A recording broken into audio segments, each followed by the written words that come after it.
Welcome to Martinis with Merit. My name is Merit Jacks, and I'm the founder of the podcast, Not Your Donkey.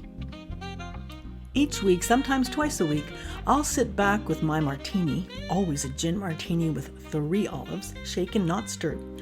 I love the sound of that shake, and update you with 3 bits of news or information that will make your head spin. You'll see that the topics I focus on are always centered around protecting and supporting Western civilization. The West is best.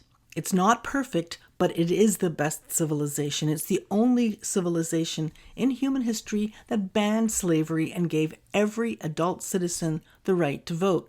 Okay, so for the 3 thingies that will make your head go spinny. Head spinny thingy number 1. Spain to chop down 100,000 olive trees to help our climate. Yep, as you can read in the show notes, there's a link to the story. 100,000 olive trees are to be uprooted in the south of Spain to make way for solar farms. The Junta de Andalucía, the regional government, is using a Franco-era law, a fascist law, because Franco was a fascist. So they're using a Franco-era law to carry out forced expropriations from centuries-old olive groves in the province of Jaén, Jaen, which is known as the olive oil capital of the world. Greenalia, that's a company name, a green energy company, is allegedly poised to turn 900 hectares into large-scale solar panels and wind farms, meaning that about 100 farmers could lose their land. Now, you understand, of course, that this alarms me at 2 levels. 1, it's just one more example of precious farmland being chewed up for so-called green energy. And there are now millions of acres of farms and pasture lands, and even the tops of mountains that have been denuded of trees and repurposed for a sea of black, toxic, chemical-filled solar panels. And the other perspective, of course, is reducing the supply of olives will make olives even more precious and expensive. And hello, I take 3 olives in my gin martinis. The price of olives will keep going up, and after a while will be scarce indeed if we feel compelled to denude olive tree farms of their precious olive trees in order to slap down some so-called green energy. But on a more serious note, olive oil is extremely good for human consumption. Solar panels, not so much. Head spinny thingy number 2. Denmark is taxing its cows because of all their farting and burping.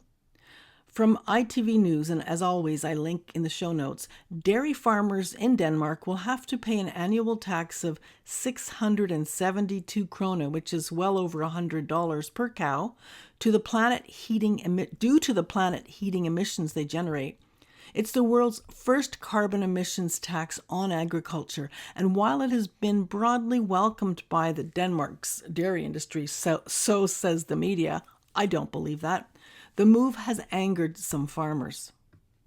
You know, Denmark is a major dairy and pork exporter, and the claim is that agriculture is the country's biggest source of emissions. Okay, maybe it is, okay, but you do not undercut any country's ability to feed itself in order to slap down some solar panels or to worry about the carbon that the cows are farting. Oh, it's actually methane that they fart into the air. And, you know, the fact is the reason agriculture is such a problematic thing in terms of carbon emissions, and I put problematic in quotes, is because, like all Western nations, Denmark has outsourced its dirty factory jobs over to China, which is belching out more carbon than you can even imagine.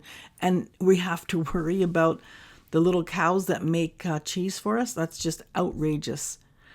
And what they say here is a share of the pollution comes from methane, a potent planet-warming gas produced by cows and some other animals through their burps and manure. Okay, but they're feeding people. You know, the climate catastrophiers seem to hate humans more than anything else. Head spinny thingy number 3. In Ireland, the cow burping and farting are so bad that Irish farmers haven't been told they're going to get a tax on them. They've been told to outright kill 200,000 head of cattle or cows or bovines, whatever. 200,000.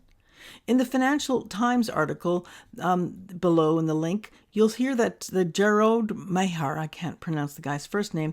Anyway, he's a fifth generation Irish dairy farmer, and he stands in a beautiful field of weeds that he planted chicory, plantain, brassica, kale leaves, and clover deliberately to reduce his farm's greenhouse gas emissions. And yet he feels that dairy farmers like him are being unfairly blamed as Ireland struggles to make a dent in its ambitious climate targets. Ireland's cows, which belch out methane, the gas responsible for more than a quarter of global warming, now keep that in mind, that more than a quarter, I'm going to talk about that in a minute, are the country's worst climate offenders. Oh gosh, the country's worst climate offenders are farts and burps. Anyway, that has promoted the government to propose killing 200,000 dairy cows over the next 3 years. Now, by the way, there's been a lot of pushback on that. Farmers are still fighting. But how could some bureaucrats sit around and say, hey, I have an idea for this country. Let's reduce our food supply. Let's reduce that fast. Okay. Anyway, it's beyond what any sane person can take. But the climate catastrophizers, as we've seen by the Just Stop Oil folks who keep throwing orange paint at great pieces of art and gluing themselves to highways, they're not necessarily all that sane. Now, it's important to highlight that journalists pepper their articles with big numbers that don't add up. Bovine burps and farts represent between 2 and possibly 5% of the methane emissions. But there's more than just methane that contributes to global warming. And when you read about that, or I spoke about it to you in the 25 or more than a quarter of the country's belching issues in Denmark and how it's a major focus in Ireland, the fact of the matter is these journalists want to pump up those numbers so badly that when I've started to add up all the numbers over time, they add up to over 500%. You have the construction industry that causes 40% of global warming. Isn't that a disaster? And oh, the farming industry causes 30%. And oh, we little humans, we cause 40%. And you start adding it all up and it doesn't make any sense because their figures include things like feeding us or feeding animals or transporting animals to food supply sources and so on. It's just not okay to get hoodwinked. So your average person will read an article who's so worried about the climate and say 25%. Oh, that's just terrible. We do have to cut down on meat and this and that. But what are you also going to be working on when you do that? What you're going to be doing is justifying the government's ability to then force animals like these burping creatures to be eating some of Bill Gates' chemical products because that reduces the burping and farting that these cows do. Now, they farted and burped throughout history. Long before cows were around, the buffaloes were burping and farting because they have the same kind of digestive system. And I can't imagine it's good to shove an animal full of chemicals like they do in Norway now, and they have been doing in England. It has to be marked, I think, on the box these days, because people are shocked to discover that Bill Gates's products are being shoved into these animals to help with the climate catastrophe for the tiny little percent of methane that they create. So that's a problem. Think about it hard, folks. Don't get hoodwinked. So you could think when you listen to these stories and you get confused and all the numbers don't add up, but you do care, like I care about the environment. I don't want the world to suffer under horrible heat problems. But, let's look at China and India first. That's where it's happening. Don't look at a little cow fart in Ireland. And so when you read these things, you're asked to think, yes, let's shove chemicals made by one of Bill Gates' companies into those bovines to keep them from burping and farting so much. And who cares what it might do to children? We must save the earth. And that will make your head go spinny. And then we'll have to have another martini night with merit. Or you could think something else. You could say, how am I being hoodwinked to help the rich get richer? Because that is a lot of what's happening. If you follow the bouncing ball and where the dollars are going, it's going into, we shouldn't be eating cows or cattle. What we should be doing is eating Bill Gates' fake meat products that are full of chemicals and hard to digest, and even my own dogs won't eat that stuff. That's the kind of setup that you're getting, and it's really important to think outside the box, ask if this makes sense, is it true, and what can we do? So there we go. Did your head go spinny?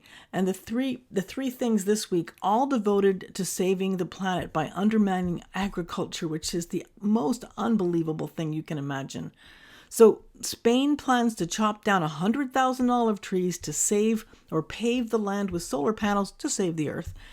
2, Denmark's taxing bovine burps and farts. And 3, Ireland wants to kill farmers it doesn't want to kill farmers. Maybe it wants to kill them off, but Ireland wants to kill Irish farmers to kill off 200,000 head of cattle.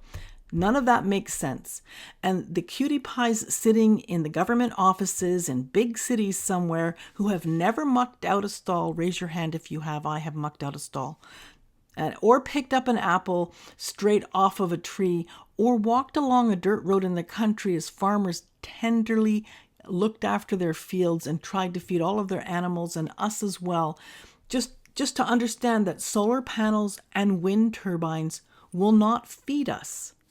Green energy is just green on paper. Human energy comes from green fields and pastures, and it's time for the cutie pies in those big government offices pretending that their bureaucratic roles are saving the world. Step aside and let the farmers win on this one. Check back next week for things that will make your head spin. In the meantime, you can check out my Substack at meritjacks.substack.com, and that's spelled Maretjaks. There is never a C in any part of my name. Jaks is my last name, or follow me on Twitter at meritjacks. Podcasts, short and long, show up on Rumble and in the Not Your Donkey channel on Rumble, and at Spotify at the same name, Not Your Donkey. Sometimes I post these on my Substack too, so don't forget to like and follow. It really, really helps a lot. And remember, until we meet again, bray freely, my friend.